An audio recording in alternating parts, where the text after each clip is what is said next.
Здравствуйте, вы смотрите информационную программу «Республика», в студии Родион Архипов. Они сражались во имя жизни и навсегда остались в чувашской земле. В канун праздника Великой Победы в Чебоксарах возложили цветы к братской могиле воинов, которые умерли от ран в госпиталях республики.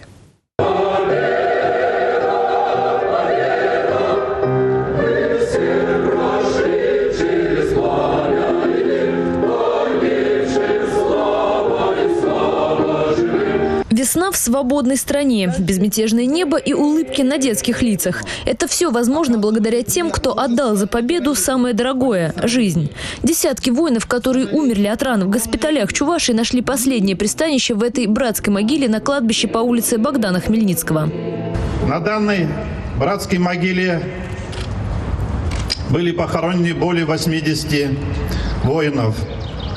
Это были самые отважные, самые смелые, но и тяжело раненые воины. И мы сегодня отдаем им честь.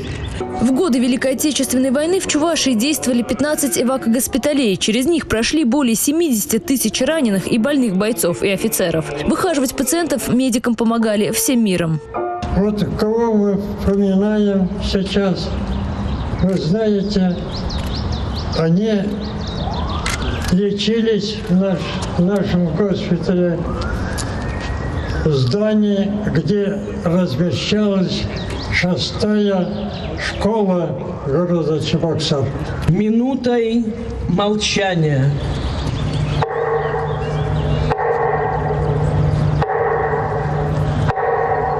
А в мирное небо над городом взлетели 68 белых голубей. Ольга Пырочкина, Андрей Шоклев, Республика.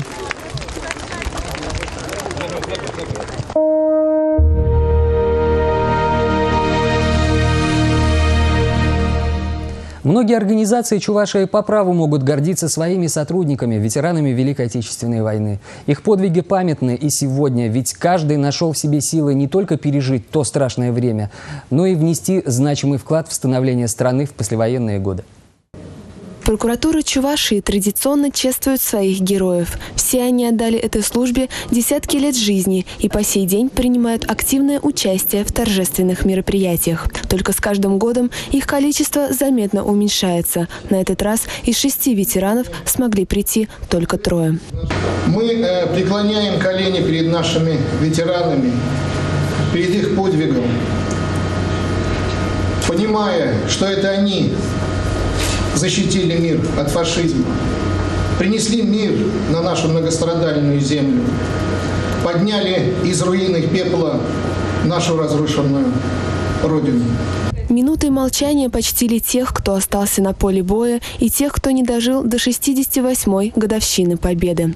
Но самое ценное – это то, что мы по-прежнему можем увидеть и поговорить с живыми легендами войны. Яков Мартьянов был призван на службу в Забайкальский военный округ, в 210-ю стрелковую дивизию. Стал помощником наводчика 76-миллиметровой пушки. И именно тогда началась война с Японией, обещанная Сталином на Ялтинской конференции. Он дал слово Рузвельту, нашим союзникам, и Черчиллю, что Советский Союз вступит или объявит войну Японии через 3 месяца после окончания войны. И он это выполнил день в день. 9 августа 1945 года южная сторона правобережья Амура уже полностью была оккупирована японцами. На этом правом берегу стояла так называемая 100-тысячная Квантунская, хорошо отмобилизованная армия. И ждала только сигнала от Гитлера об открытии Второго фронта. Война с Японией длилась меньше месяца, но и за это время советская армия потеряла немало солдат, а Япония, как известно, была разгромлена армией США. Хиросима и Нагасаки были полностью уничтожены 2 ядерными бомбами. Яков Мартьянов вернулся домой живым и невредимым. С Римой Желенковой их объединяют долгие годы работы в прокуратуре. Юность Римы Семеновны тоже пришлась на сложное военное и послевоенное время. Но как бы сложно ни было, она находила в себе силы не отказаться от мечты и вспоминала слова погибшей на фронте сестры. И вдруг Майя 1942 года ко мне заявляется сестра. Рима говорит, как бы ни было, учебу не бросай, старайся быть человеком, я уезжаю на фронт. Учебу бросить все-таки пришлось. И работать в колхозе, возить мешками зерно, ухаживать за ранеными солдатами. Но судьба и стремление восстановить справедливость сама вела Риму Семеновну в профессии следователя. Агенты КП говорят, мы вашего отца арестовали. Мать, не родная мать, говорит, а как, почему арестовали? Ну, такое указание поступило. Его признали без следствия, без суда. Ему объявил ГПУ 10 лет лишения свободы. За что арестовали отца, Рима узнала только после его освобождения. На серой мятой бумаге было написано «Порвал портрет Сталина». Рима Желенкова отработала в прокуратуре 36 лет. За это время не получила ни одного нарекания по службе. В ее отделе была высокая раскрываемость. Секрет такого успеха, признается Рима Семеновна, в трудолюбии и верности своему делу. Татьяна Филатова, Евгений Анисимов, Андрей Шоклев. Специально для программы «Республика». Спортсменка, комсомолка и, наконец, просто красавица. Это все про ветерана войны Веру Павловну Грачеву. В канун праздника Победы женщину, которая прошла всю войну и не потеряла жизнелюбия и оптимизма, поздравил глава города. Немцы летели, знаете, по 3 самолета. Вот летит, за ним 2-я, 3-я тройка, 4-я тройка. Без конца они летели на Киев. Но мы своевременно сообщили о их полетах, и им не пришлось бомбить Киев. Она старше войны всего лишь на 19 лет. В этом юном возрасте Вера Павловна и попала на фронт. В далеких 40-х, будучи хрупкой девушкой, она спасла сотни и даже тысячи жизней. Вместе с боевыми подругами в составе 101-го батальона воздушного наблюдения она отслеживала немецкие самолеты и мгновенно сообщала в штаб о готовящихся налетах. Война заставила побывать на Украине, в Беларуси и даже Польше. Женщина вспоминает, бывало всякое, ведь у войны действительно не женское лицо. Сильные воспоминания о том, что мне примерзли ноги к сапогам, разрезали, не могли снять. Вот такие сильные. Тяжело, девочки, было, тяжело. С каждым годом военный подвиг ветеранов все дальше от нас, а самих героев остается все меньше. Тех, кто прошел войну и отстоял свободу страны, глава города поздравил лично. Там я рядышком с командиром взвода сижу, через одного. Командир взвода вот сидит. Ветеранам дарят подарки, желают счастья и, главное, здоровья. Герои войны благодарят и отвечают. Главное – внимание. И не только в праздник. Ольга Пырочкина, Николай Яковлев, Республика. В эти дни по всей стране поздравляют ветеранов войны с 68-й годовщиной Великой Победы. По давно сложившейся традиции ветеранов Великой Отечественной войны пригласил Чебоксарский электроаппаратный завод. От завода для ветеранов концерт. Приглашенных встречает оркестр воинской части 3997. Посещение электроаппаратного для ветеранов не просто концерт, а возможность встретиться друг с другом в родных стенах, откуда уходили на фронт и где ковали победу. Работали по 12 часов, несмотря что мы подростки были. Заводу давали план, мы план всегда выполняли. Даже завод награждали знаменами. Мы в театре стояли у знамени 1,5 часа.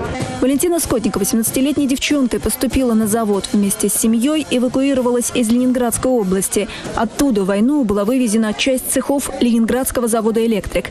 На базе этого и другого, Харьковского электромеханического, переброшенного вглубь страны в сентябре 41-го, появился Чебоксарский электроаппаратный.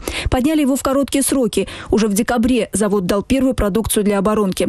Призыв «Все для фронта, все для победы» для многих здесь, как и для семьи Абрамзона, не пустые слова. Последним эшелоном уезжали из прифронтового Харькова. В Чебоксары ехали больше месяца под сильнейшими обстрелами. И в марте 43-го папа ушел на фронт. Отсюда, с аппаратного завода. И в декабре 43-го он всего воевал 9 месяцев.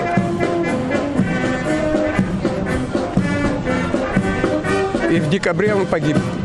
Пришла похоронка маме, она у меня до сих пор есть. Каждый год вместе с ветеранами Леонид Абрамзон, в прошлом сам работник завода, приходит к стеле, которая установлена на территории завода. Первая в списке – фамилия отца. На стеле имена заводчан, погибших в боях. Несмотря на преклонные годы и болезни, ветераны почтительно встают, когда слушают гимн, вопреки тяжелым воспоминаниям, идут к памятному месту, когда нужно возложить цветы.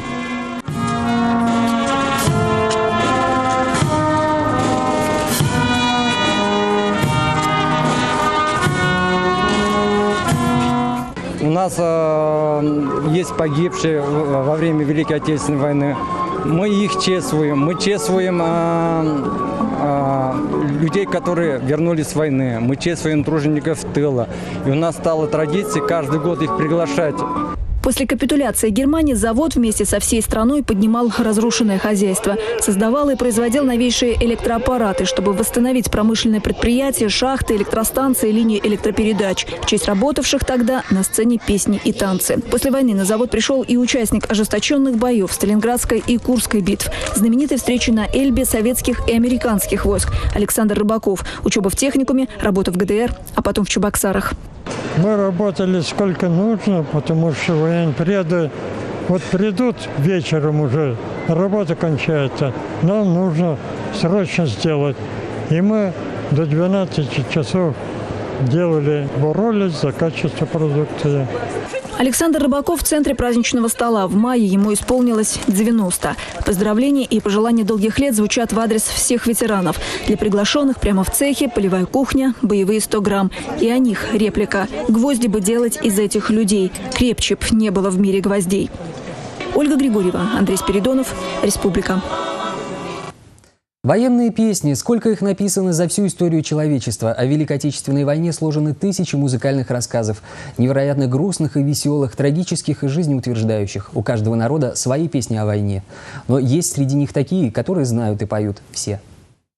Мне кажется, порою, что солдаты с кровавых не пришедшие полей не в землю нашу полегли когда-то, а превратились в белых журавлей. Они до сей поры с времен тех дальних летят и подают нам голоса. Не потому ли так часто и печально мы замолкаем, глядя в небеса?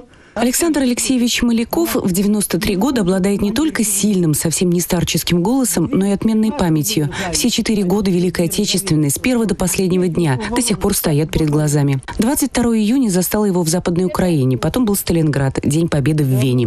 Немного не доехал до Японии. Пока эшелон тянулся через всю страну, война закончилась. Спустя 20 лет, в 1965 году советская делегация деятелей культуры приехала в Хиросиму. Дагестанский поэт Расул Гамзатов, узнав историю девочки с журавликами, написал на родном аварском языке стихотворение, посвященное памяти всех погибших в этой войне. В 1968 году оно вышло в переводе Наума Гребнева в журнале «Новый мир», где его и увидел актер и певец Марк Бернес. В годы Великой Отечественной он постоянно ездил по фронтам с концертами. Исполненные им военные песни стали своеобразными гимнами не только мужеству, но любви, вере, надежде. Темная ночь, только пули свистят по степи, только ветер гудит в проводах, тускло звезды мерцают. Неизбывную тоску, глубокое уважение к памяти павших, безграничную благодарность живых за отвоеванную свободу – все, что Бернес прочитал в гамзатовских строках, композитор Ян Френкель переложил на музыку.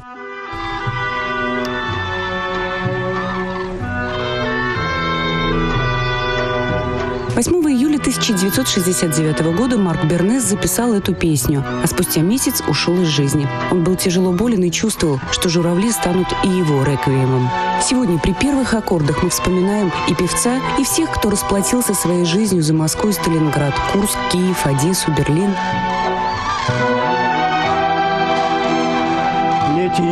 Летит по небу, клянусь сталой, летит в тумане на исходе дня, И в том строю есть промежуток малый. Быть может, это место для меня. Настанет день журавлиной стаей. Я полечу в такой же сизой мгле, из-под небес по птичьи окликая всех вас, кого оставил на земле.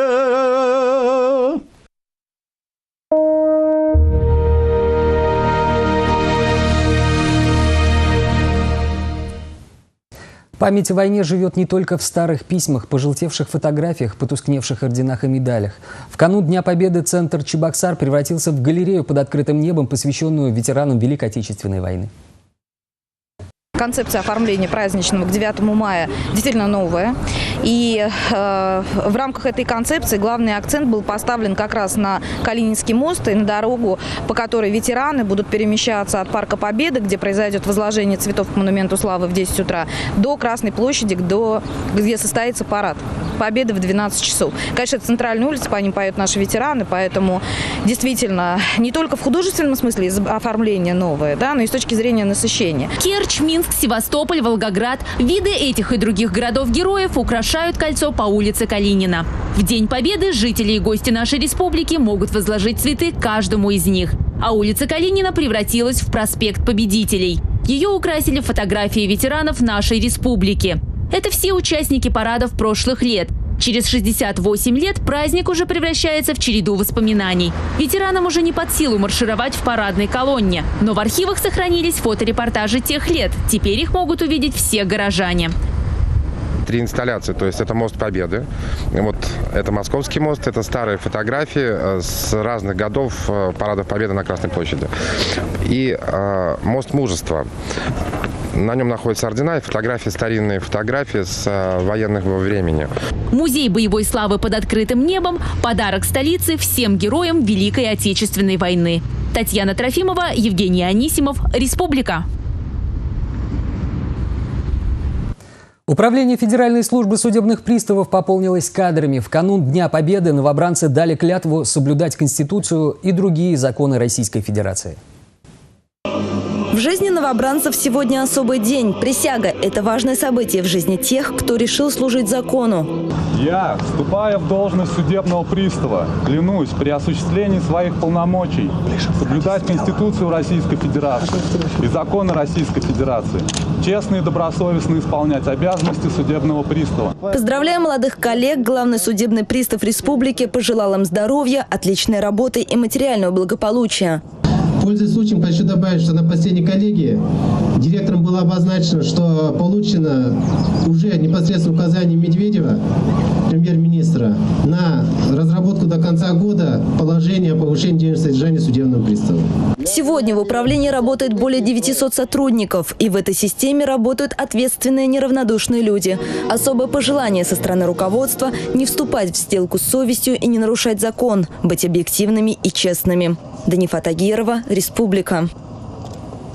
А в МВД по Чувашской республике проходит акция «Общественный совет изучает профессию полицейского». Общественники уже успели ознакомиться с работой Центра управления нарядами столичного УВД.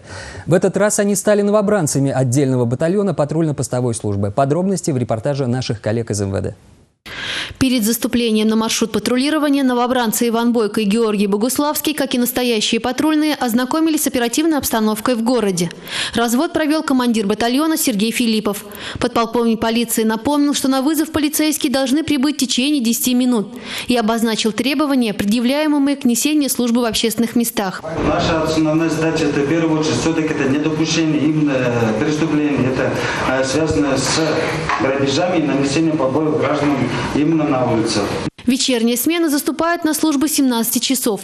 Закончится она в 4 утра. После определения маршрутов полицейские направляются на места патрулирования.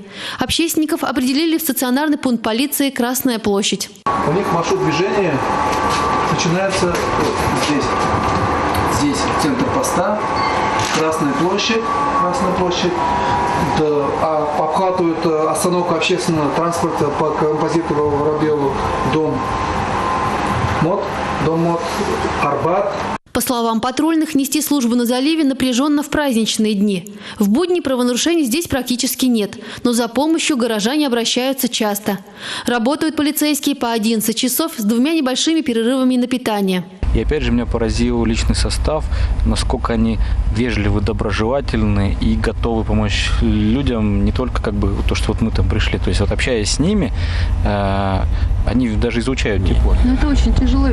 Тяжело, попробуйте, я не знаю, выдержал бы я, например. Да, ну, вот если бы один пьяный, второй пьяный, да, и надо ему вежливо, так сказать, а он начинает права качать и так далее. В следующий раз общественники будут нести службу уже на дорогах Чебоксар.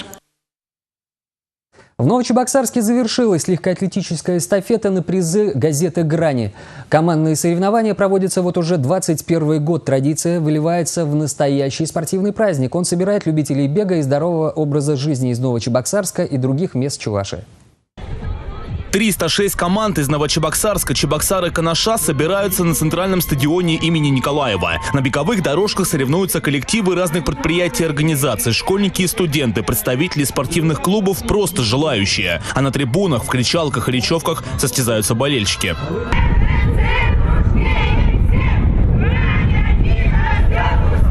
Полторы тысячи новочебоксарцев и жителей других городов решили принять участие в нашей эстафете. И нам повезло очень с погодой. И традиционная эстафета проводится, открывая мероприятие, посвященное Дню Победы. Эстафета – командные соревнования. Нужно пробежать дистанцию быстро и передать эстафетную палочку. Конечно, любая команда рада видеть у себя черлидеров. На них важная миссия – поддержать бегунов и разогреть зрителей.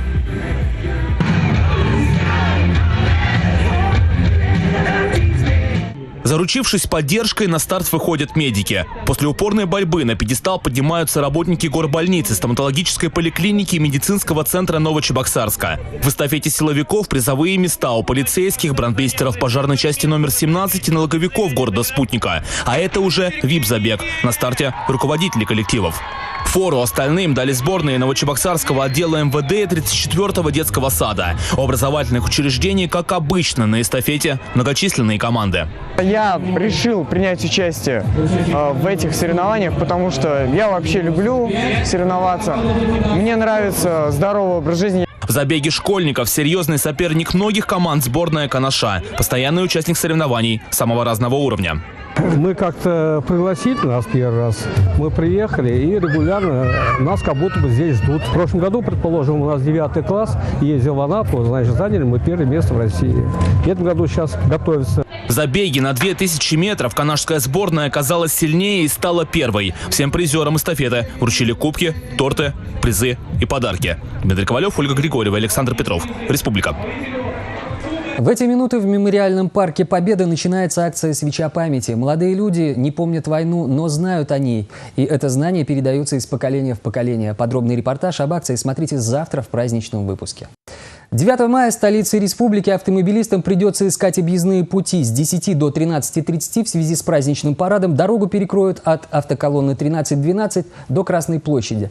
А вечером с 20 до 23:30 будет ограничено движение транспортных средств от Московского моста до пересечения с улицы Афанасьева. Ограничения движения не коснутся автобусов и троллейбусов. Это все новости на сегодня. Я с вами прощаюсь. Хорошего вам настроения.